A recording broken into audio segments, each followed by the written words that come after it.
Welcome to Cook the Garden Podcast, your weekly audio source for delicious and easy garden fresh recipes and growing tips.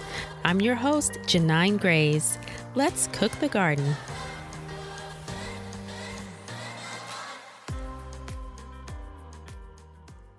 Hello, friends. Welcome to episode number 1 of Cook the Garden. I'm so excited today, not only because this is our first ever episode, but I have one of my favorite meals and I can't wait to share it with you today. You seriously cannot go wrong with this, guys. It's my Sheet Pan Roasted Veggies and Sausage recipe. Plus, make sure you stick around for later on in the episode because I'll be sharing some growing and gardening tips for our key ingredient today, which is bell peppers. So let's get started. Sheet pan dinners have become such a staple in my home. They're perfect for meal prepping ahead of time or if you just need a quick last-minute dinner in a pinch. They really allow you to enjoy less time in the kitchen and just let your oven do all the work. It's perfect. So if you really love sheet pan recipes like I do, you definitely also want to try out my sheet pan shrimp fajitas. They're so delicious. I promise you, you will love it. So I'm going to go ahead and include the link to that recipe as well in the show notes. So the great thing about this recipe and just basically any sheet pan recipe is that you can use whatever veggies you have on hand. There's no need to go and make a special trip to the store. Just use what you have. This is such a versatile recipe. You can use it year round, but basically switch out the vegetables with whatever's in season at the time you're making it. So whether you're picking it straight from the garden or going to your local grocery store or farmer's market, you should be able to switch out the vegetables with whatever's in season. All right, so let's go ahead and get started with the recipe. So for the ingredients, we're going to start with 1 pound of potatoes, peeled and cut into about 1-inch pieces. A pound of smoked sausage, sliced. And so with the sausage, if you want to go ahead and go the meatless route, you can definitely leave the sausage out. 1 red or green bell pepper. Sometimes I use both, and you want to go ahead and dice and slice them. 1 medium zucchini sliced, about a half red onion.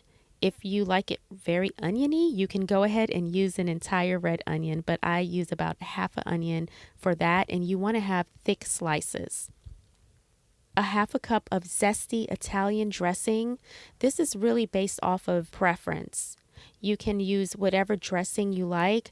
I prefer the zesty Italian because it has a little bit of kick and a little bit of tang. And you also want to have your salt and pepper to taste.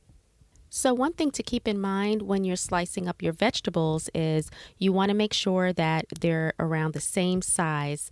This will help ensure that they take the same amount of time to cook when you're roasting them in the oven. You want to start by preheating your oven at 425 degrees Fahrenheit. Next, we're going to chop the potatoes, and remember, we're going to try to keep them at about 1-inch pieces. So once we're done chopping those, we want to go ahead and boil those for about 5 minutes only. It's really important to not overcook the potatoes. In fact, we want them slightly undercooked because we're going to put them in the oven to roast in a little bit. While your potatoes are boiling, if you want to get started to slice and chop your sausage and vegetables, this would be a good time to do that. Now remember, if you're going to go the meatless route, you can completely leave the sausage out, or you can substitute it for another meat. You can use fish, you can use chicken, shrimp, whatever you want. Once the potatoes are done and you've already sliced and chopped up your sausage and vegetables, you want to go ahead and combine all of those into a large bowl and add your dressing. You want to make sure to mix the sausage and potatoes and your veggies really well. Make sure it's all coated in the dressing.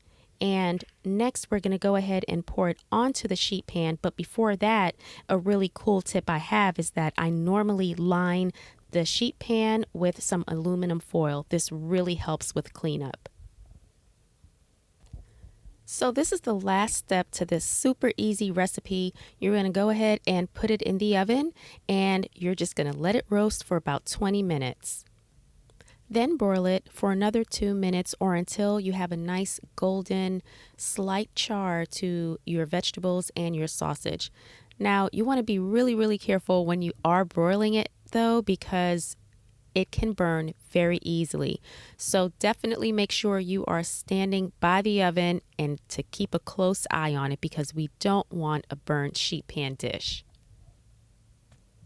So once that's done, you can go ahead and add any additional salt and pepper, any additional spices or herbs that you'd like to add to your dish. And we are done. It's time to dig in and to enjoy your delicious, fresh, garden fresh in season sheet pan roasted vegetables and sausage. So as I mentioned earlier, today's key ingredient is bell peppers. I normally always grow bell peppers, and if you're in a warmer climate like myself, you can practically grow them year round. Green bell peppers are the most commonly used bell pepper.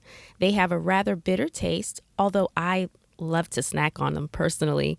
Not many people enjoy eating them because of this, but they are a popular ingredient in cooking.